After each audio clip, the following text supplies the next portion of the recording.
My name is Heather Hansen. I'm 43 years old.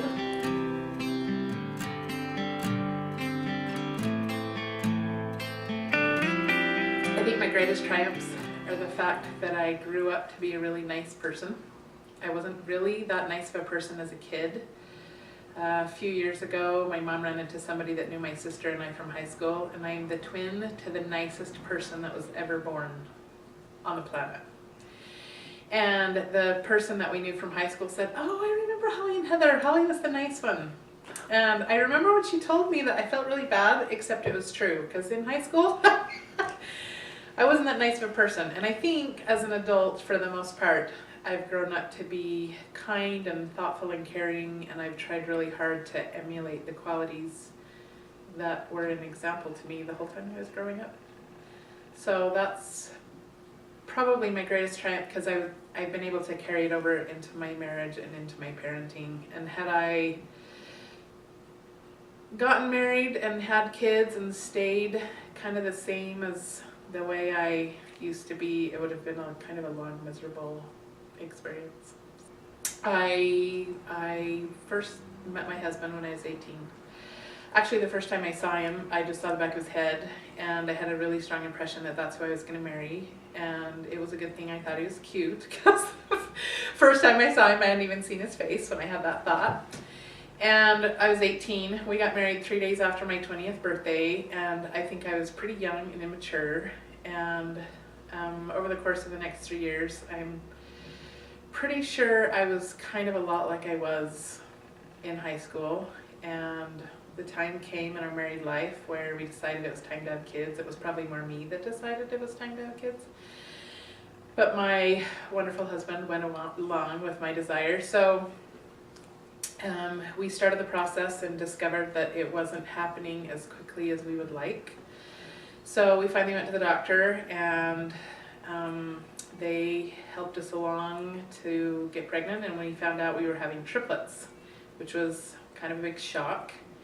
And I would imagine that at that point in my life, I had to make some pretty serious decisions, and I cried for a few days, and I was working full-time at the time and wasn't sure how I was going to handle this. My husband was a full-time student, and we knew he needed to finish school, and this was all way more than we had bargained for.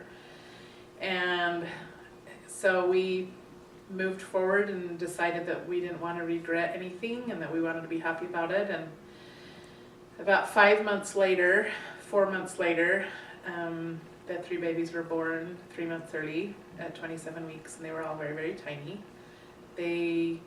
Their total birth weight, all 3 of them combined, was 6 pounds 7 ounces, and it was pretty miraculous that any of them survived. And a few weeks after they were born, one of our daughters got really, really sick, and they were at a hospital in Salt Lake that had a pretty great neonatal intensive care unit, but when she got sick, she required surgery.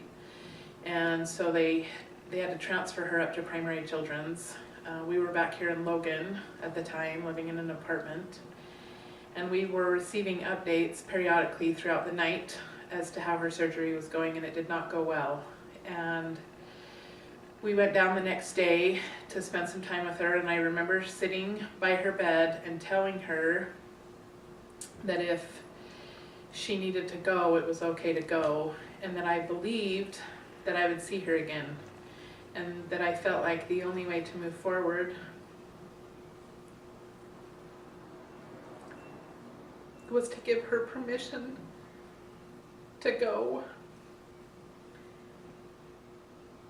And I think that was the first time in my life I really had to decide what I believed in and what I had faith in. And because I gave her that permission, then I was able to move forward without bitterness because of the mistakes that caused her illness to begin with. And that was probably a turning point for me, because I had to choose what I believed in, and it made me see it made me see things differently, because all of a sudden I had a foundation probably for the first time in my life. And clearly parenthood refines you, and you can't go through it without becoming someone different, because you can't be a mom and think only of yourself, which is primarily what you mostly do before you have children. And particularly having 3, and 2 of them were in one hospital and one of them was in another hospital, and it was just the start of a long road of learning that there was a whole world out there of people who needed me besides me. My kids were in the hospital for 9, 10, and 16 weeks. Jenny, who was the one that got sick and was transferred to another hospital, was the one for 16 weeks. The day we brought her home, my husband stayed home with the other 2, who were still really tiny. One of who was on oxygen, and the other one still had to have oxygen when he ate, 2 boys and a girl. And my mom came with me to the hospital to get Jenny. We got there at about 8 o'clock in the morning, and they spent the whole entire day teaching us how to perform all of her medical care that was required by her coming home. When she came home, she had a permanent IV in her chest. She had an ostomy bag because her surgery had taken out about 80% of her large and small intestine. And she also had a feeding tube. And she required shots on a daily basis and regular blood tests. And so all of those pumps and IVs and the bags and everything, we all had to learn how to do all that before she came home. And it was a really long day. When we left Primary Children's that night, it was about 8 o'clock and it was dark and it was raining, and the person who had taught us how to hook up her feeding pump had hooked it up wrong, but we didn't know that at the time, and so it was beeping every 15 minutes, which it did so for the next almost 24 hours before someone came to tell us what the problem was. And so we were driving home in the rain with this tiny little baby and we had boxes and boxes of medical supplies, and it had been a really long several months since they were born.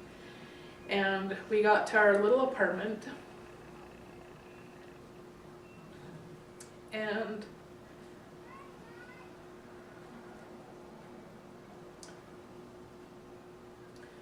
for the first time in months, when I carried her in the house, my little family was all together.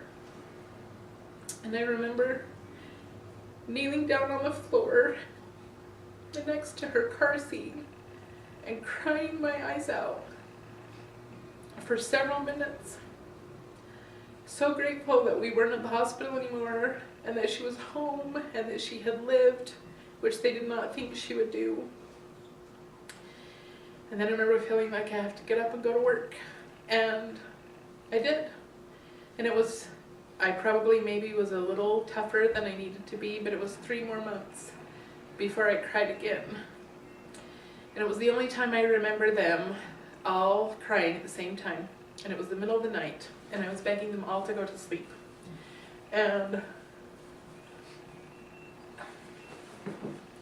in the process of learning how to do that on my own, I learned that we can't do things on our own, and we have to accept the help of other people. And it was just another experience or another process that reminded me to be grateful for those around me, and that we have to live outside ourselves. And I could not have survived that without other people. My parents, my husband's parents, the nurses who came to our home, it was all the beginning of a process that changed who I was internally, that made me who I am today. If you fast forward 15 months later, a year later, almost to the day I guess, our sweet little girl passed away.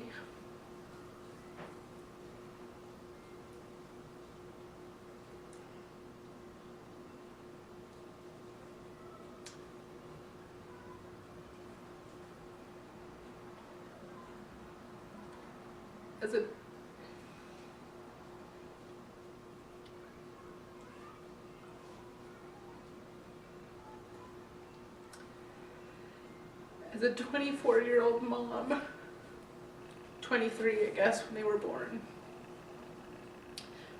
You don't know what you're doing. And even with babies, you can make mistakes.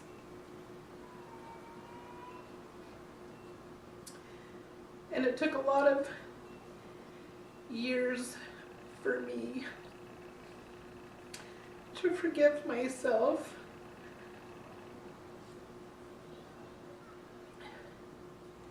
for what I thought I could have done differently while she was alive.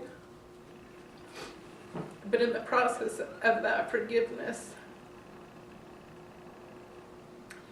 it gave me compassion for other people, not knowing or knowing things they were going through,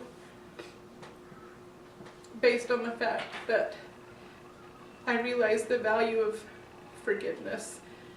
And I knew that other people needed not only to feel it for themselves, but to feel it from other people. I think that also changed me, even though it was a long process, because I gained the ability to forgive because I first had to forgive myself. If you could shout something from the rooftops that everyone would hear and internalize, what would it be? And why would you share that?